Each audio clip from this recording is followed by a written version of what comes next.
కేరళ, అస్సాం అసెంబ్లీలకు నేడే పోలింగ్. కేంద్ర పాలిత ప్రాంతం పుదుచ్చేరిలో కూడా మరో 3 రాష్ట్రాల్లోని 4 స్థానాలకు ఉపపోరు. కేరళలో ఎల్డీఎఫ్, యూడీఎఫ్ మధ్యన పోటీ. అస్సాంలో ఐట్రిక్ పైన బీజేపీ ధీమా. అయితే మొత్తానికైతే ఈ 2 రాష్ట్రాల్లో పోలింగ్ అవుతుంది. మరో 3 రాష్ట్రాల్లో 4 స్థానాలకు ఉప ఎన్నికలు జరుగుతున్నాయి. అయితే నిన్న ఒక ప్రత్యేకమైన సమావేశంలో కేసీఆర్ గారు కవిత గారి పేరుతోటి మాట్లాడినట్టుగా ఓ సమాచారం.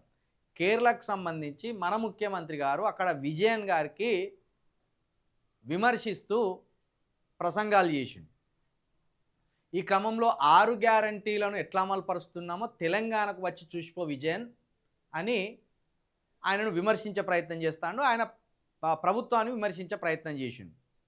ఆ విజయన్ గారి పార్టీని అసలు గెలిపించొద్దు అని ఒక పిలుపు కూడా కేరళ ప్రజలకు ఇచ్చిండు.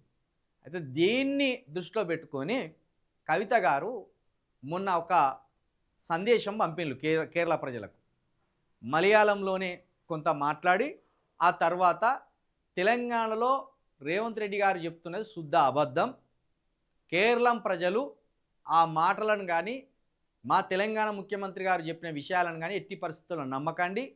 తెలంగాణను నెంబర్ 2గా దేశంలో వెలుగుతున్న తెలంగాణను తీసుకుపోయి 6వ స్థానంలో కూర్చోబెట్టిండు.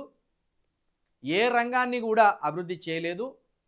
మునుపటి ప్రభుత్వం కంటే అద్మానంగా ప్రస్తుతం తెలంగాణ తయారైందని కవిత గారు 4 అద్భుతమైన మాటలను మాట్లాడింది. దీన్ని కేసీఆర్ గారు చూసినలాట. ఆ వీడియోను చూసి బీఆర్ఎస్ పార్టీలో ఉన్న అందరి నాయకులకు చివాట్లు పెట్టినలాట. ఒక అద్భుతమైన వ్యూహంతో కవిత ఇటు బీజేపీని అటు కాంగ్రెస్ని ఇరకాటంలో పడేలాగా ఒక వీడియో చేసింది.